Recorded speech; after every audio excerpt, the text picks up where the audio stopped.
Leh, krungu lagi ana info apa iki? Apa? Prabowo Presiden Prabowo itu sudah menganugerahkan 10 pahlawan nasional. Sopo ae wisul? Enek iki.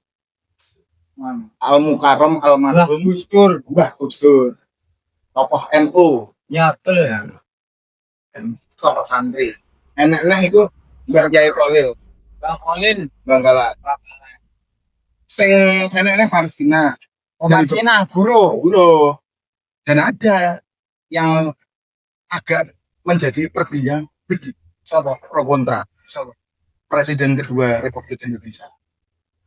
Soeharto, Pak Soeharto. Iya, Kok iso to, Sul? nah iya kuwi lho.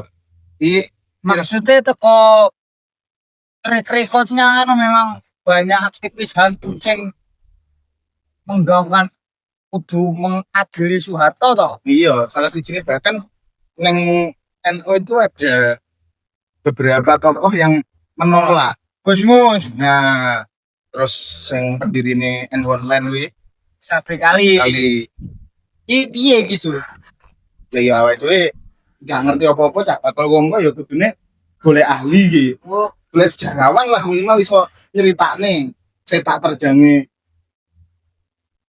nyaku kok iso sampai ditolak karo aku kalangan. duwe kanca Heeh. sejarawan muda. Oke, siap. Jajal teleponan. Halo. Assalamualaikum Ustaz. Geng, niki nganu. Rencang-rencang bakal info butuh penyegaran dan sinar dari jenengan. Oke. Ben ora peteng dedet tidak tahu apa-apa. Nah, betul. Oke, kula rantos teng Bang Madun, kopi Bang Madun, Kuningan, Kanigoro. Oke. Oke? Nggih, siap-siap. Selamat mawon. Langsung rapat. Assalamualaikum. Iki Sul, tenang. Assalamualaikum. Assalamualaikum. Masya Allah. Oh, iki kancaku sejarawan gila. Tuh, wancen. Yo, aku tak uruh iki. Ketoke ahli sejarah peradaban Islam ya. Wah, apa sejarah SPI? SPI. Oh, SPI. SPI. Wintul. Wintul aku. Yo, iya. Sehat Mas Alman? Alhamdulillah sehat. Dipanggil nama Ustaz nama Yai nama Sas. Wes biasa aja. Biasa aja. Panggilan akrabnya apa, Mas? Anma. Oh, Mas. Anma. Biasanya dengan Mai kayak jeneng itu. Oh. Orang mesti. Iki piye, Mas? Geger-geger rame-rame akhir-akhir iki. Soal anu, apa? Pahlawan nasional, Mas. Jadi memang pahlawan nasional itu kan sebagai gelar dari negara terhadap penghormatan dari jasa yang telah diberikan. Contoh merujuk pada Undang-Undang Nomor 20 Tahun 2009 terkait dengan gelar pahlawan, pemberian itu ya, gelar pahlawan itu kan harus memenuhi, salah satunya adalah syarat moral. Apalagi kalau kita tarik di pembahasan yang sangat viral hari ini terkait dengan Pak Soeharto sebagai pahlawan, termasuk juga bagaimana selama Orde Baru itu banyak yang kiranya mereka terkekang baik secara aspirasi maupun juga dari praktek KKN itu merajalela, katanya seperti itu. Ya, iya, Jadimu piye, Bro? pandanganmu piye Mas An? Kalau kita melihat Gus Dur, melihat Marsina, sepertinya kan memang perannya begitu kentara lah ya. Marsina bersama para buruh, Gus Dur dengan demilitarisasinya di Papua dan Aceh. Nah ini Pak Soeharto ini kalau ngobrolin kembali ke undang-undang tadi soal ada syarat moralnya. Nah kira-kira pantas atau sebenarnya Pak Soeharto menjadi dinobatkan, dianugerahi sebagai pahlawan nasional gitu Mas. Yang ngomongnya bab karo KKN dan opo mau. Ya, dan kalau dalam perspektif beberapa sejarawan atau dari literatur teks misalnya Orde Baru itu kan pasti kaitannya dengan militeristik. Jadi bagaimana Orde Baru itu membangun pemerintahan ketika pasca terjadinya G30 SPKI, termasuk mesin partainya adalah Golkar, kemudian juga diakomodir oleh ABRI, sehingga tujuannya adalah agar tidak terjadi lagi terkait dengan gerakan yang hampir mirip. Nah, kemudian cara pemerintahannya akhirnya mau tidak mau ya dibuat seperti halnya yang diktator. Sehingga ketika kita bilang dengan Presiden Soeharto itu berat atau tidak, atau gelarnya itu dipertanyakan, itu juga masih ambigu. Karena moral itu kan kaitannya dengan bagaimana masyarakat itu mendapatkan kesejahteraan, keadilan. Dan banyak juga beberapa kepentingan-kepentingan umum itu dibatasi. Karena ketakutan juga dari Soeharto bahwa adanya gerakan-gerakan yang seperti itu, apalagi yang terafiliasi dengan transnasional, kita merujuk pada Reclave sejarah Indonesia modern, maka juga akan membahayakan suatu keniscayaan bagi bangsa Indonesia sendiri dalam menghadapi geopolitik.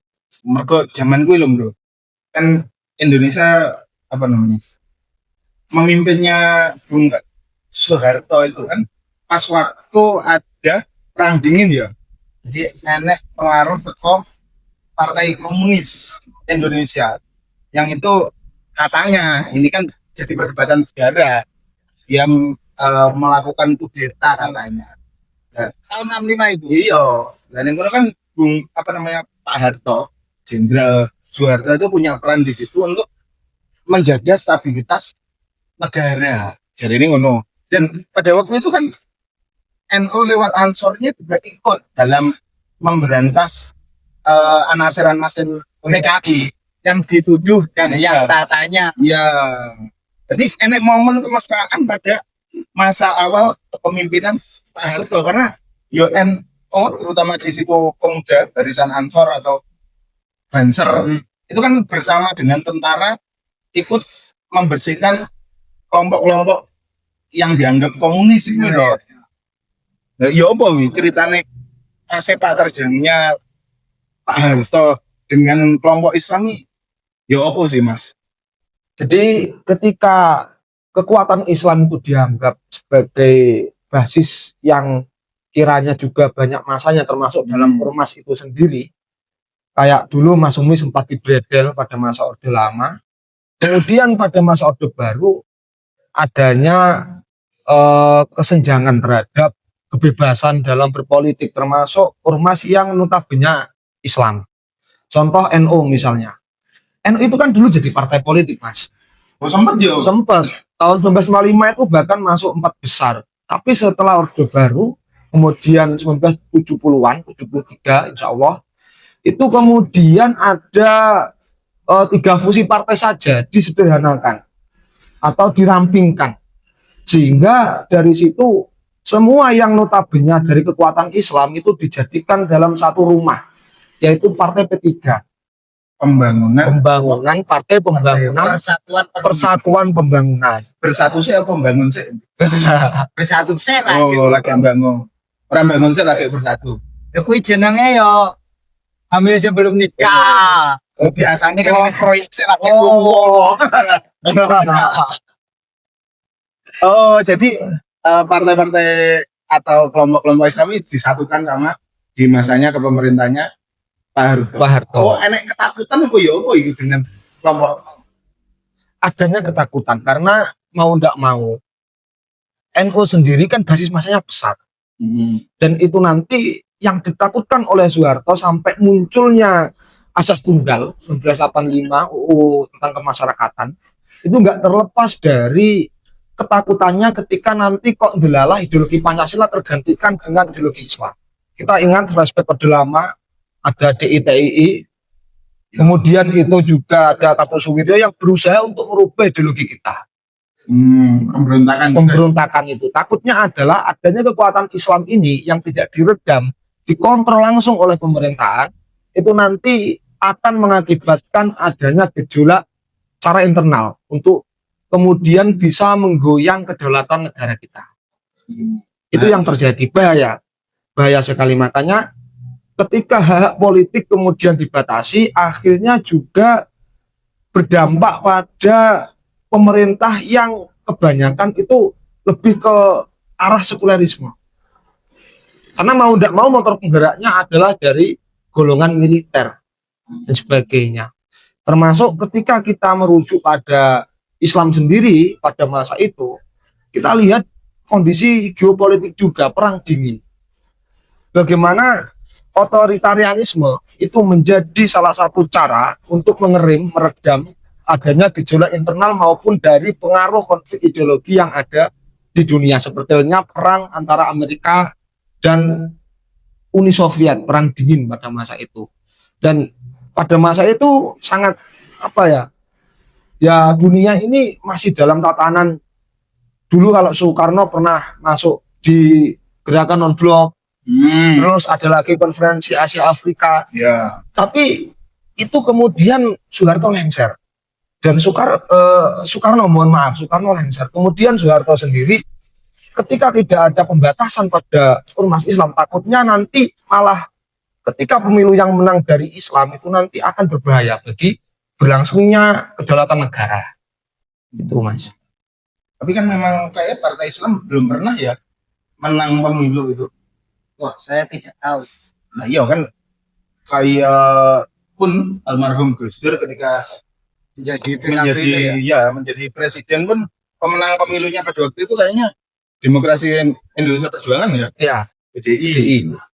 Oh, jadi sejak masa awal mulai adanya pembangunan dan lain sebagainya, Orde Baru itu memang partai Islam difusi, apa istilah, dikerdilkan atau ya apa itu hasilnya? lebih ke dirampingkan, Dipaprasi. ya. Dimasukkan dalam satu rumah. Iya. Cuma kan karena pada waktu itu fase transisi loh, bro. Yo piye-piye mungkin ya Trauma DI NII, terus beberapa wilayah yang mau mencoba untuk memerdekakan diri, makanya kan butuh untuk stabil nih, dikerengi lah. dikerengi. Ini kan akhirnya dari kekerengan itu akhirnya Ya, nyaman dengan keterangannya, ya. akhirnya saksirnya sendiri gitu. Seperti saya baca-baca di NU online itu sebelum pemilu 77 gimana ya, yang terjadi orang-orang NU di basmi istilahnya itulah. Ya, iya pendengaran. Gampang. Peristiwa apa itu, Mas? Istilah apa wi Pak? Aku nih mocong ngono, Mas. Jadi sebelum pemilu ya. Para kiai itu kan ada yang ditakut-takuti dan lain sebagainya. Naik nggak melu Golkar, awas. Nah, itu mohon maaf, saya lupa. Ya, tapi kan memang ada fase di mana tokoh-tokoh Islam itu takut untuk menyuarakan aspirasi politiknya Karena ada tekanan dari atas. ya. Ya memang kondisinya kayaknya belum stabil ya bangsa negara. Cuma kan ngomongin Pak Harto juga banyak baiknya juga, banyak berkahnya untuk Indonesia. Contohnya Ya istilahnya dari masa Orde Lama yang mengalami inflasi, baru kuwi kan mengalami stabilitas ekonomi.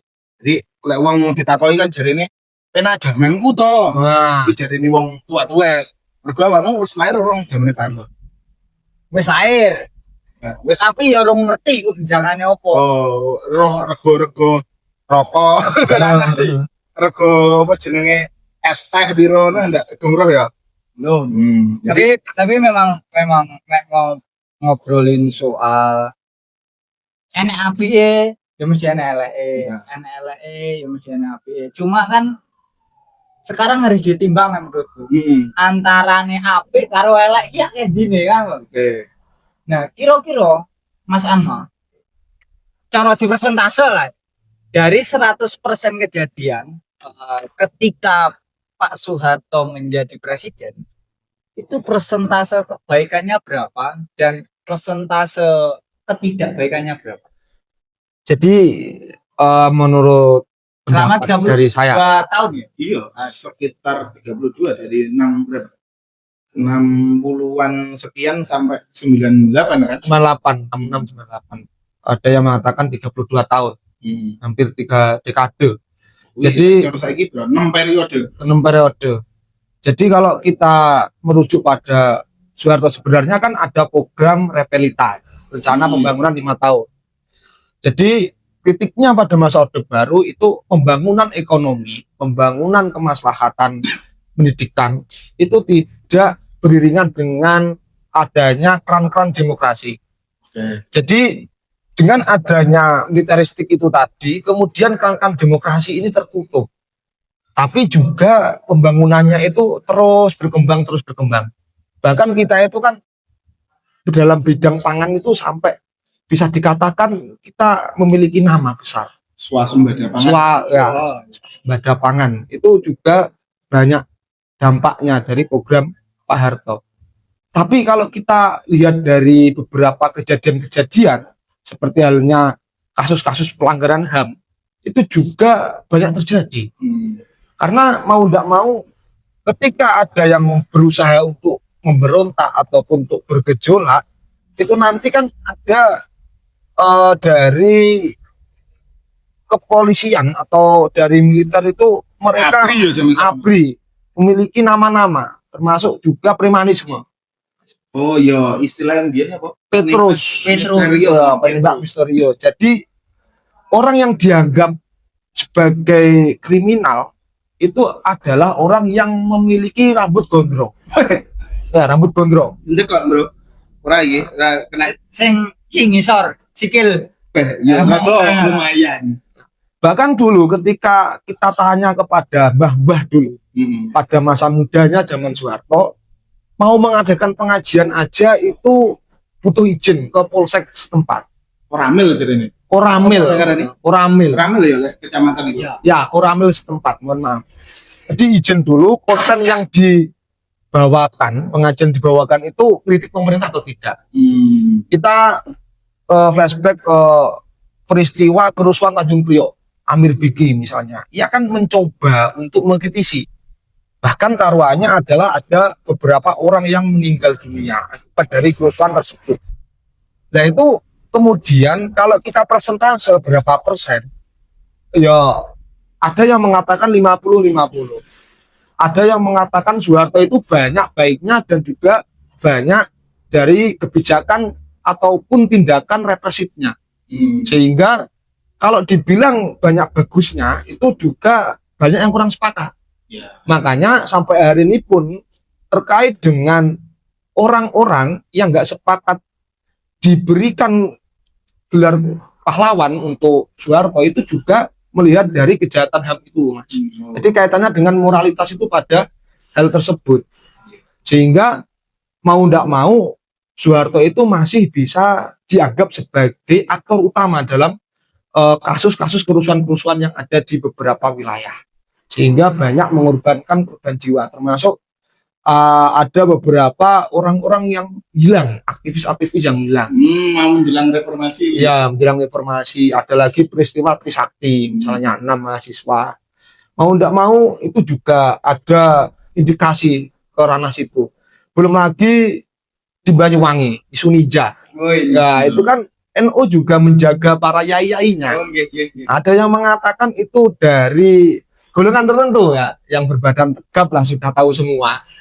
Nah, jadi itu memang sengaja mereka membuat kegaduhan. Ada yang mengatakan sejarawan ya, dari lulusan UGM itu mengatakan bahwa kerusuhan kasus Ninja yang terjadi di Banyuwangi sampai merebak se-Jawa Timur, masuk di koran-koran, bahkan Gus Dur juga mengetahui hal itu nggak terlepas dari kekecewaan para militer yang pada masa itu Soeharto dilengsarkan.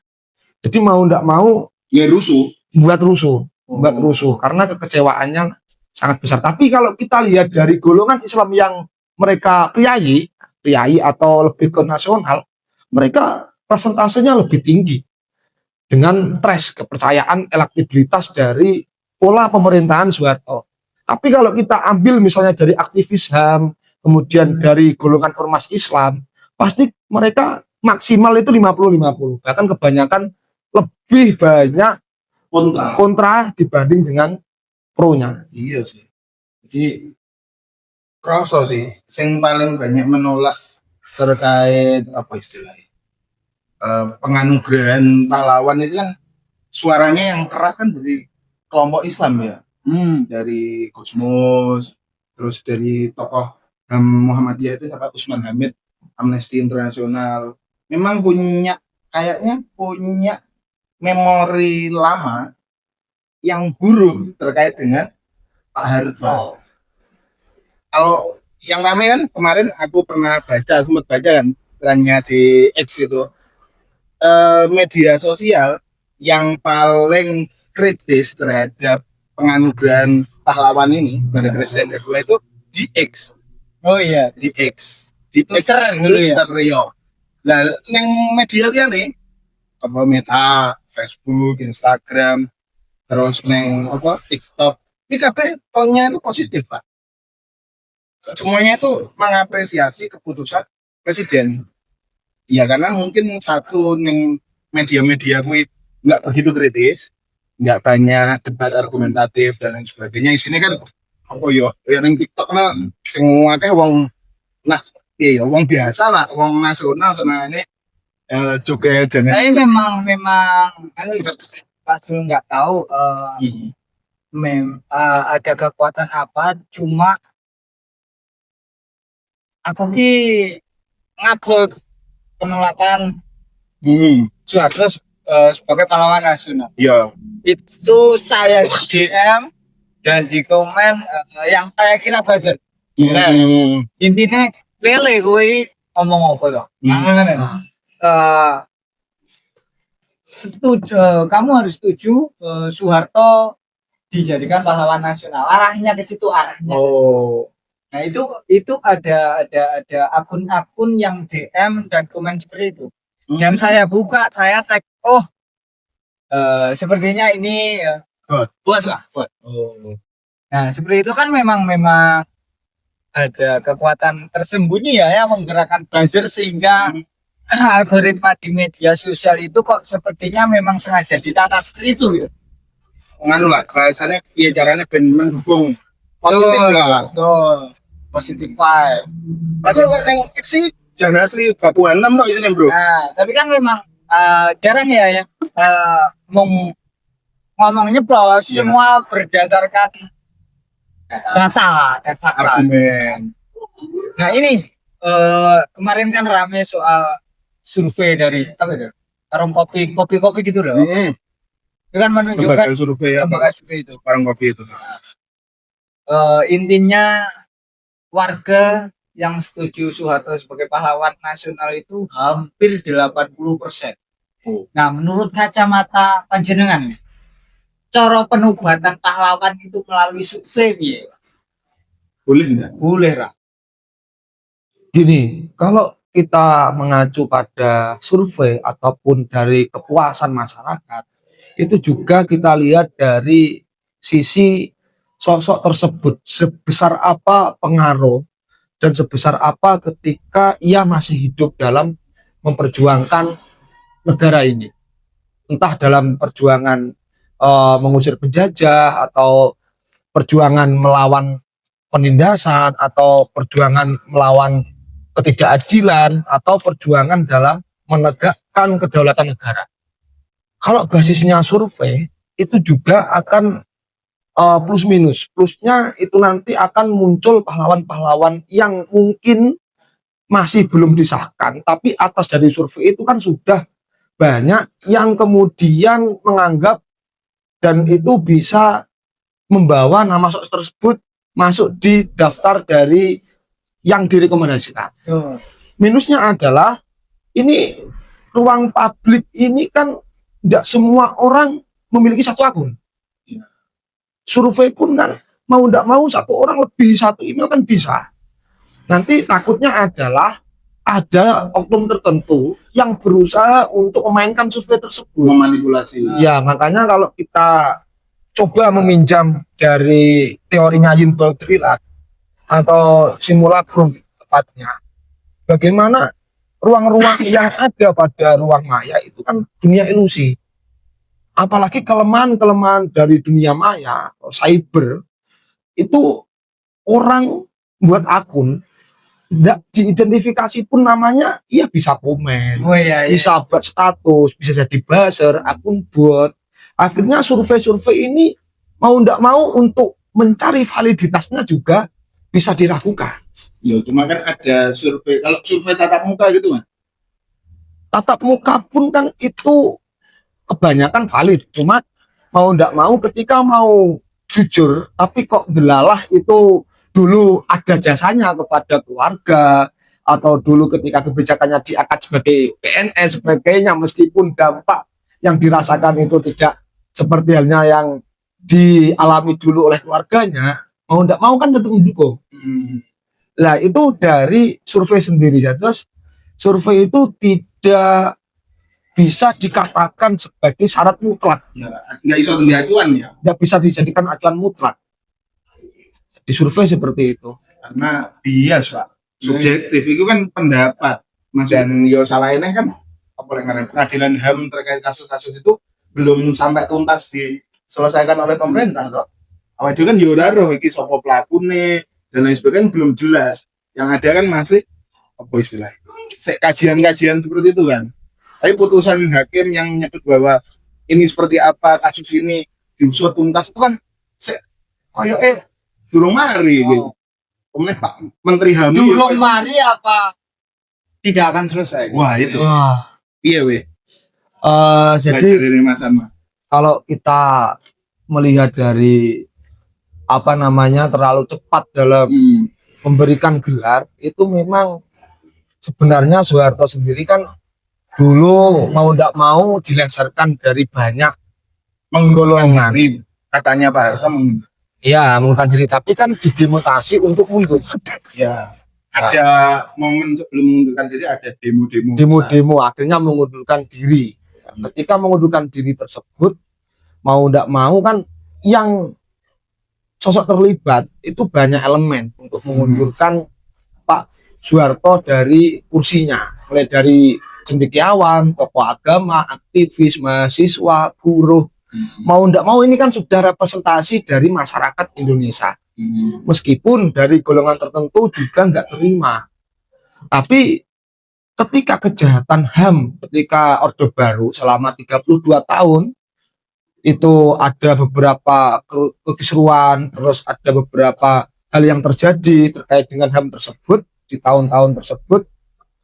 Jadi mau tidak mau kan luka masyarakat ini masih terasa, apalagi orang yang mengalami di masa-masa Orde Baru kan masih banyak yang hidup. Ya. Mau tidak mau korban-korban atau keluarga ataupun ormas yang terdampak itu juga banyak yang nggak terima. Jadi terlalu tergesa-gesa. Seharusnya itu harus ada semacam kajian khusus ataupun dituntaskan dulu Ya. dari korban-korban yang mereka terdolimi pada masa Orde Baru. Atau dulu ada aksi Kamisan sampai sekarang ya, aksi Ya, Kamisan. sekarang kayaknya rame ya Kamisan. Nah itu kan untuk menuntut bagaimana keadilan ini untuk korban yang sudah meninggal. Jadi kalau kita merujuk pada ruang maya, kemudian juga terlalu tergesa-gesa, itu juga akhirnya seperti ini, menimbulkan banyak polemik di masyarakat. Meskipun dari beberapa medsos, kecuali X, itu banyak yang mendukung. Tapi mau tidak mau kan tidak semua media maya itu satu orang satu akun. Itu kelemahan yang memang bisa dimanfaatkan oleh siapapun celah-celahnya. Ya, contohnya Timbro ya. Aku ubah ya. Kuning Shopee. Iya, Bro. Kayak memang yang membuat apa ya? Penganugerahan gelar pahlawan itu Sangkaro itu karena memang masalah-masalah masa lalu itu belum selesai nih. Apa kalau ngarane ya trauma kolektif ya. Iya, iya. Jadi sehingga awal juga bahas sampai elek tangga enek wong kontra maupun yang pro. karena beberapa pemerintah itu nggak berani menindak tegas problem-problem yang menyebabkan hal-hal tersebut. Nah, itu tapi enak pinternya pemerintah. Sing membuat isu ini jadi rada lerem, Pak. Apa?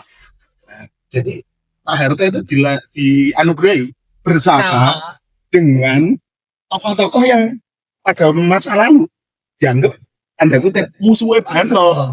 Nah, yang sampingnya Pak Harto itu anak keluarga Gus Dur, karo keluarga Marsina. Iya lah cari bro. Yo, Pinter cerdas lah. ya termasuk cerdas.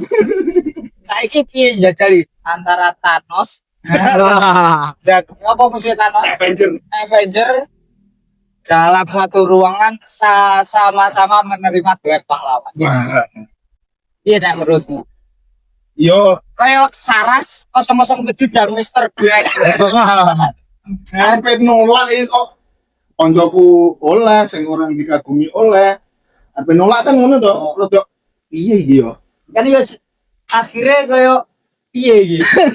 Rodok padha-padha bingung ya. Oh. Iki paling menjelaskan gosip kuwi. Ini enak kutipan menarik ya. Iya. Reformasi 98 adalah kesalahan besar yang seharusnya tak termaafkan karena telah melengsarkan seorang pahlawan nasional.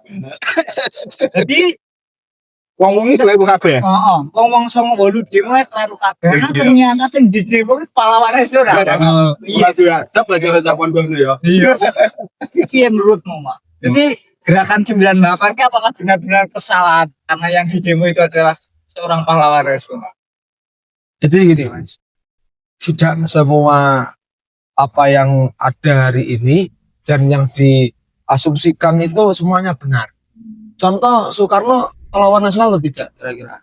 Ya di masanya Pak Harto kayaknya diangkat jadi pahlawan nasional gitu. Ya, tapi kan sebelum adanya pergantian ya Super Semar itu kan Soekarno pernah di demo juga. Iya. Nah, jadi kalau kita kembali ke peristiwa sejarah, kadang kan sejarah itu ada kesinambungan. Peristiwa misalnya demo, kemudian penggulingan pemerintahan, demo lagi, kan sama kok. Soekarno jadi pahlawan, Soeharto jadi pahlawan. Yang jelas dari terlalu lama menjabat itu kan juga menimbulkan banyak perspektif, banyak masalah juga. Contoh ketika kita melihat dari program pembangunan 5 tahun misalnya.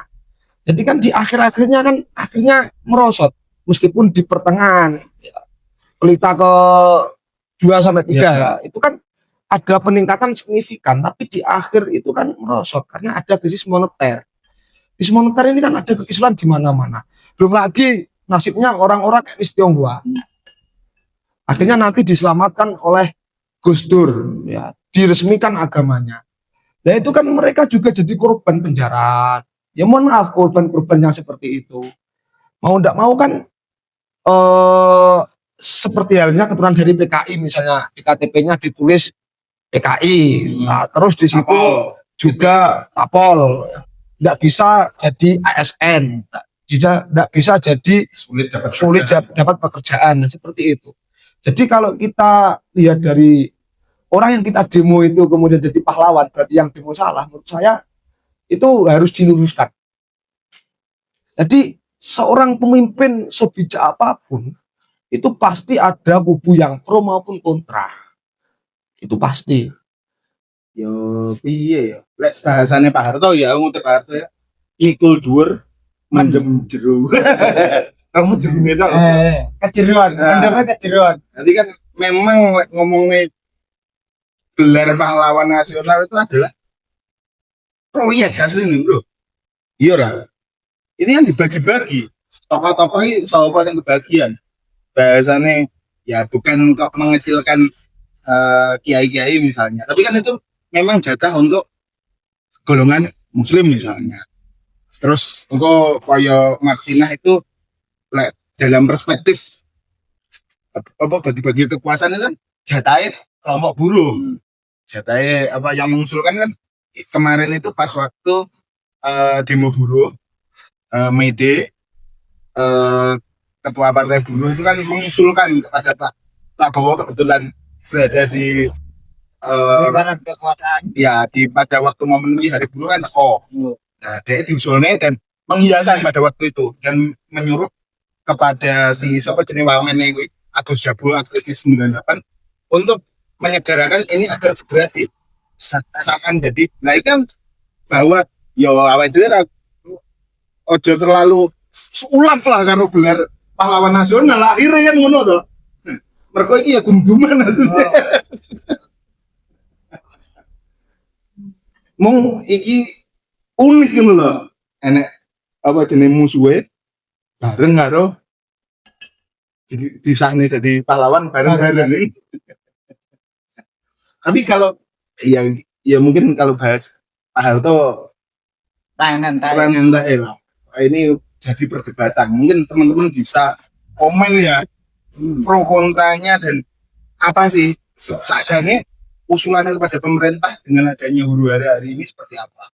Nah ini mah tokoh di belakang kita ini Pak Dur ini sepak terjangnya seperti apa sih kok iso menurut teman layak dan minim nggak ada perdebatan Gus Dur itu layak enggak jadi pahlawan nasional kan enggak begitu banyak yang mendebat ya mergo kakek si debat Pak Harto atau apa kan kita nggak tahu gimana kalau track recordnya Gus Dur selama kan pendek ya memerintah sebagai presidennya kira ya Nggak sampai 2 tahun. ya Jadi Gus Dur sampai jadi lagu kan. iya wi Dikenang ya. Ora ono. wah iya. aku mau Nah, jadi mau nggak mau Gus Dur itu kan sebagai guru bangsa. Jadi Gus Dur itu sebagai pahlawan kemanusiaan tanpa memandang apa agamanya. Yang lebih penting dari politik adalah kemanusiaan. Itu kemudian banyak yang menghilami dari pemikiran-pemikiran Gus Dur. Bagaimana konsensus dari Gus Dur ini kemudian juga sampai orang Papua pun itu juga tidak kontra juga, tidak kontra dengan Gus Dur. Juga dari orang-orang agama lain. Bahkan adanya wujud moderasi beragama itu nggak terlepas pula dari sosok Gus Dur ini. Jadi Gus Dur ini memang cucu dari pendiri NU sekaligus sebagai tokoh yang selalu mengedepankan pada kemanusiaan. Tidak memandang apa agamanya. Sehingga Gus Dur ini banyak yang mereka tokoh-tokoh itu suka dengan peran beliau meskipun hanya sedikit menjadi presidennya periodenya hanya sedikit Ora kena rong tahun. Oh ya jadi kalau kita merujuk pada Gus Dur itu memang jasanya itu terasa hingga hari ini bahkan namanya itu harum terus ya meskipun tokoh dari NU tapi di agama lain pun kan juga memiliki karisma tersendiri bagi Gus Dur itu. Bapak Tionghoa Indonesia bahkan ya anaknya libur Imlek kan pas zaman Gus Dur. iya. Jadi ini biar zaman Gus Dur bawa enak libur sesasi poso libur hari raya banyak diperingati pada waktu masanya Gus Dur. Nah, jadi mungkin bro kok iso Gus Dur itu tidak banyak di apa bahasanya meskipun kan panas yo istilah sampai diimpeach itu kan berarti tensi politiknya tinggi tapi ketika dianugerahi sebagai pahlawan wongnya renek sing celuluk lho nyapa gak jarimu Yo menurutku karena memang banyak cerita yo koyo Gus Dur itu walaupun sudah jadi presiden itu masih barengi teman-teman yang ada di bawah gitu. Bukan teman-teman maksudnya apa ya? Wong sing enek ning isor, marginal lah marginal. ya Sampai itu gue nekani pengajian kelas cabang istilahnya. paling ya ranting barang ya Presiden nekani kelas pengajian cabangnya kan ya wis yo yo sangat apa lah ngarannya luar biasa lah. Luar biasa. pasor Luar biasa seperti itu. Nah akhirnya ingatan wong-wong zaman dulu yo memang Gus Dur ki open tenan karo umat gitu. Jadi menurutku dengan opennya Gus Dur terhadap umat itu ngomong yo, oh iya. Dan itu kan masa-masa 99 yo, Ya. masa transisi adewe yo wis iso ngrasane wong-wong sepuh wis jelas ngrasane. Nah, jadi masa itu adalah yo masa bagi yang sepuh itu sangat berkesan. Iya. Kita juga sudah merasakan rasanya gitu. Dan Jadi- Mbak ya wedi kroso. Nah, akhirnya bisa menilai dan setelah kepemimpinan Gus Dur terbukti bahwa kaum marginal itu ketika haul Gus Dur umpamanya itu mengadakan acara masing-masing. Iya, Walaupun- biayai Wah. sopo-sopo. Walaupun kami saya sendiri ya Hmm. hanya merasakan sedikit tanpa mengerti apa dulu kebijakannya Gus Dur. Kalau melihat tilase, nah, tilase bahwa orang-orang termarginalkan itu bikin acara haul Gus Dur, ini kan membuktikan bahwa Gus Dur di masa lalu memang sangat open gitu. Nah, dari open itu ya berarti Gus Dur ini di bulan terkana Gus Dur ini berarti aktif gitu. Ya, milik semua orang. Betul. Nah, menurutku seperti itu ya. Iya, Dan ya Bisa jadi gue. Meskipun kan selain itu iya. Gus Dur ki yo Manchester United. Ya mergo zaman gue saya dilatih Alex. Saiki ngono wis apa? Amorim. Amorim. Ngerti lah singkatannya Amorim. Apa Gus? Amoring wong iman. Jadi mendukung MU hari ini adalah hanya untuk orang-orang yang punya iman yang kuat. Seperti itu. Terus ini kembali lagi ya. Kayaknya ketika kita ngobrolin soal Gus Dur sudah clear. Ya, ya. Kembali lagi ke yang tadi. Soal UU mau loh Mas. UU nomor berapa? 20 ya? 20. Nah, Yang tentang apa, Win? sing penobatan pahlawan nasional itu ya. Ya. Kui apakah di situ itu ada poin semacam Pak siapapun yang telah menjadi pahlawan nasional itu bisa dibatalkan dengan catatan ini bisa enggak? Jadi kalau saya sendiri ketika melihat dari UU tersebut di pembatalan ataupun itu kayaknya belum sampai taraf situ. Berarti masih syarat-syarat Syarat-syaratnya. Gue ngerti lah. Ya, jadi pemberian gelar. Enak. Syarat. Ketua PKI yang jadi pahlawan nasional. Musuh. Oh sudah. Itu sudah jadi pahlawan nasional kan? Ya. Tapi ada presiden yang belum dapat gelar pahlawan meskipun sudah meninggal. Siapa? Safruddin Prawiran Hara. Tahu nggak? Ini Presiden apa wis? PDRI. Presiden darurat. Jadi pas zamannya Soekarno RIS itu bukan. bukan PDRI. anek PDRI. Jadi wilayah Indonesia itu kan dari di Jogja ya pada waktu itu. Nah, Soekarno dan Bung Karno dan Bung Hatta itu dicekal karo sapa jenenge nikah. Nah, dari situ si Safruddin Prawiran Negara inisiatif DE untuk membuat pemerintahan darurat untuk komunikasi karo negara-negara tetangga. Ben Indonesia ini ora hilang loh, tapi enek pemerintahan darurat yang ini Bukit Tinggi. Bukit Tinggi. Nah, dan itu kayaknya belum dapat anugerah pahlawan nasional. Ini senior. Tapi masa presidennya harus menjadi pahlawan nasional tuh. Lah, ya gue Kan kan mancing. Orang maksudnya kan mancing Yo. loh. Terus yang jubungnya kan duit aja ya. Oh toh? iya bener. Bener maksud itu. Ora kudu ya. Ora kudu. Ora kudu. Dia ngono Gus. Ya tapi lek Safruddin mesane Pak Wi. Ya tapi wis berjuang lah ya. Iya, lu dhek ora duwe anggaran opo-opo lho. Darurat anggaran itu. Saya kan kemarin ini aku mau tahu nggak tahu gimana ya. Cuma enak saya mengusulkan Iya kan ada Oh. hubungannya. setiap presiden harus dijadikan Pahlawan pahlawan nasional. apaan? Itu kan mancing. Outsourcing kan 5 tahunan. 5 tahun. Nah, Enggak kudu berarti ya. oh itu berarti Harus di kalau pembatalan tidak bisa itu gitu. Kalau bisa atau tidak bisa itu tergantung kebijakan dari pemerintah. Ya, jadi bisa atau tidak bisa nanti bisa kita belajar bersama-sama oh, siap. di Mutolah. sesi selanjutnya mutolah. Oh, iya, siap. Bagaimana terkait dengan pembatalan dari pemberian gelar pahlawan. Iya, Yang jelas kan pahlawan itu berarti punya jasa yang besar terhadap bangsa ini. Baik jasa untuk agama, ya agama ketika mempertahankan negara atau agama untuk mencerdaskan umat, untuk mengedepankan keadilan ataupun hal yang lain militeristik, itu juga bisa jadi pemberian gelar pahlawan. Jadi kalau pembatalan ya coba kita kaji lebih dalam lagi. Ya lek ora ngono sowan Gus Ipul. Oh kesipul. Karo DPR ngono, Bro. Jane genahe piye? Iki danae piye? Lah misal tenggang waktu lah iki direvisi sik. Ya apa sih iki kudu dikaji lebih dalam ben wong-wonge Kan ayam tentrem, main Pak. tentrem. Nah, ya piye ya di balik pro kontranya kan mereka berjuang masing-masing ya. Yang pro tetap berjuang di lininya, Ya.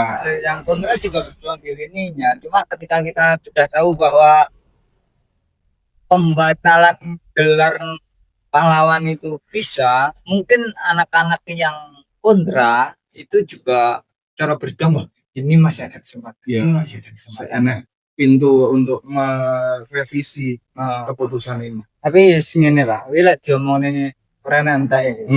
Mungkin awakmu isa kayak menurutmu piye dengan adanya orang-orang yang dianggap pelanggar HAM berat seperti Pak Sarwo Edi dan Pak Soeharto.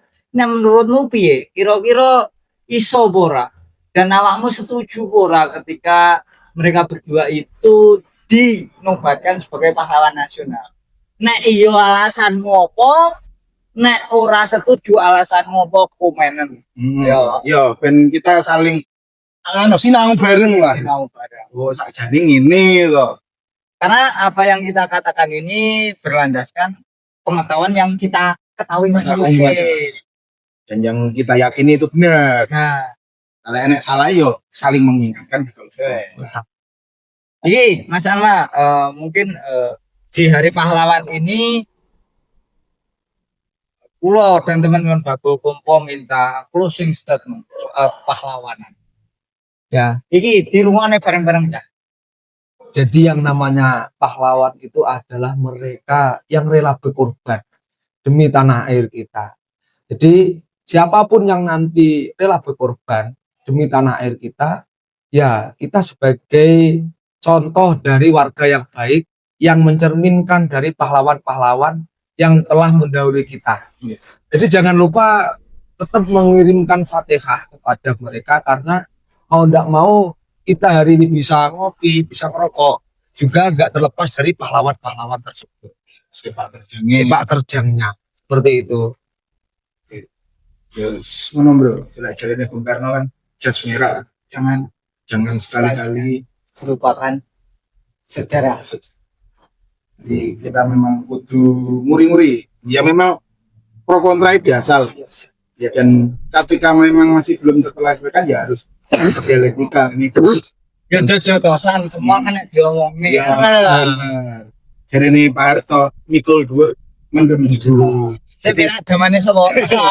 Apa-apa mikul dua ini kan hal yang baik itu ya kita sampaikan, dan hal yang buruk-buruk itu dipendem jeru-jeru itu maksudnya sebagai bahan pelajaran agar tidak lagi terulang di masa depan. Oke, mungkin itu saja jagungan kita malam hari ini. Ada kurang lebihnya mohon maaf. Jangan lupa like, subscribe, comment, and share. Oke. Ya, Kita punya salam, Mas Anma. Iya, Nanti iya. kalau bilang Bagol Kompo, semuanya harus bilang tekan semini ini wis paham toh. Oke, 1, 2, 3. Bagol Kompo, tekan semini wis paham toh. saya Timbro. Saya Suhan. Saya Anma. Wassalamualaikum warahmatullahi wabarakatuh. Warahmatullahi wabarakatuh.